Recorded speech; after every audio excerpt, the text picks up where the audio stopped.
Assalamualaikum warahmatullahi taala wabarakatuh mga pakos, magandang araw sa inyong lahat, no? So may available po tayo ngayon mga pakos, ang ating kalis or Chris Junggayan po yan mga pakos. Yan po, Junggayan po yan, naka-NOP po ang handle. Yan mga pakos, yan po ang detalye. Ang ating bycascas ay aluminum at brush.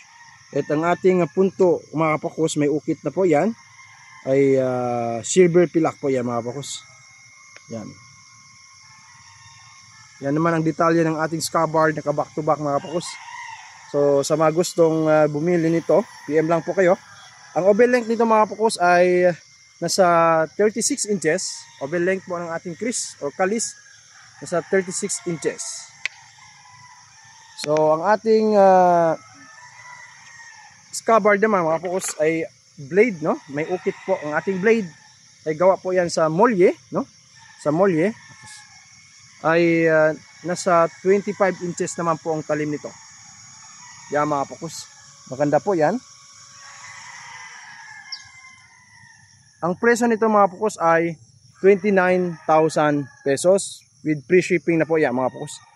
Ang Chris na ito ang naggawa ay si kasamahan po natin na si Doc, ay kilala po si Sukri. Yan po ang detalye ng ating at ating naman asang-asang made from silver pilak din po yan. So sa mga gusto magkaroon nito mga pakos, meron na po kayong NOP na kalis Junggayan. PM lang po sa ating page sa Sulu Pakos. So maraming salamat sa inyo lahat. At anyway, may available din po tayo Cambodia bit, nasa 900 pesos po ito. So maraming salamat sa inyo lahat. Assalamualaikum warahmatullahi wabarakatuh.